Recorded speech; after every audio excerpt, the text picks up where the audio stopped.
I am rolling whenever you are ready to go. I'm gonna go as soon as this loud ass fucking truck gets his muffler fixed. What the fuck is that? Yo, B, I'm over here trying to do a YouTube video. I know that's not important to you, but it means something to me.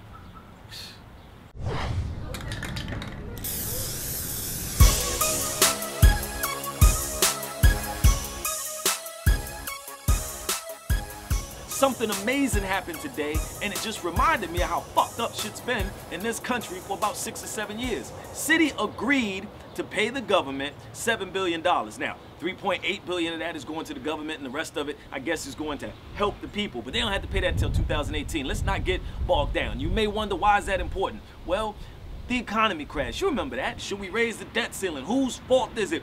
The economy's bad, the stock market crashed. How come we're talking about everything but the people who caused it, the banks? There have been up to 6 banks right now who've had to pay almost $100 billion in fines. Quietly though, the banks are the ones who did all of these things which cost not just poor people money, but the wealthy money. And when you cost wealthy people money, they start to downsize their companies. And when they downsize their companies, then people lose jobs. And when people lose jobs, then the poor people have even less money. And when poor people... All I'm saying to you is, there are about 6 or 7 banks in this country that have been responsible for all of the economic problems we've had for the last 7 or 8 years. These raggedy son of a bitches stole billions and billions and up to trillions of dollars, and they get a fucking $7 billion fine. Nobody goes to jail, not the CEO, not the COO, not the IT fucking man, and you and I will go to jail for stealing $5 worth of groceries to feed our fucking families. That's the bullshit that I'm talking about. I can see that the banks fucked us over and we keep putting money in the banks. Why? Because we've been conditioned to believe that we need them sorry motherfuckers.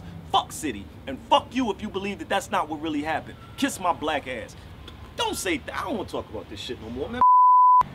This is Chicago. I love Chicago. Y'all know I didn't start out in Chicago. I've been all over the place. I'm not a Chicago guy initially, but I've been here for a while now, and I like Chicago. It's personal for me. And yes, it offends me and upsets me when I see 10, 15, 20, 25, 35, 40, even 80 people killed or shot or attacked in violence over the weekends. That bothers me. And I, too, am looking for solutions like anyone else.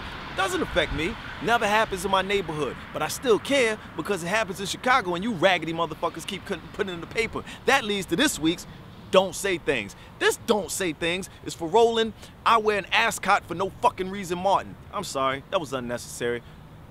Let me stay focused. Roland Martin, you decided that here's a possible solution, let's send in the National Guard. Really? Send in the National Guard, martial law in a place that's already wary of authority figures. Send in martial law where people are already struggling to have free resources distributed equally across the city. You think that the correct idea is for people who are already in their houses because they're scared of gangs to stay in their houses because now they're scared of gangs and the National Guard. That's your answer? That is what you suggest. On TV One, y'all are out there pontificating upon the bullshit, and that's what you came up with? Roland, listen.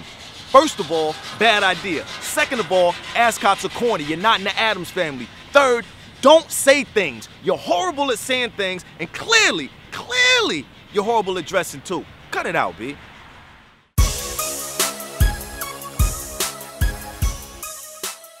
Come out, listen, hey, by the way, come out to my show, June 27th, Mark Lamont Hill. It's gonna be at the Stand in New York City, New York. The Stand in New York, June 27th.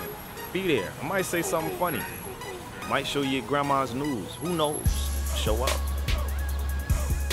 This video was brought to you by Felonious Munk. Be sure to like, comment, and subscribe. #Waffles.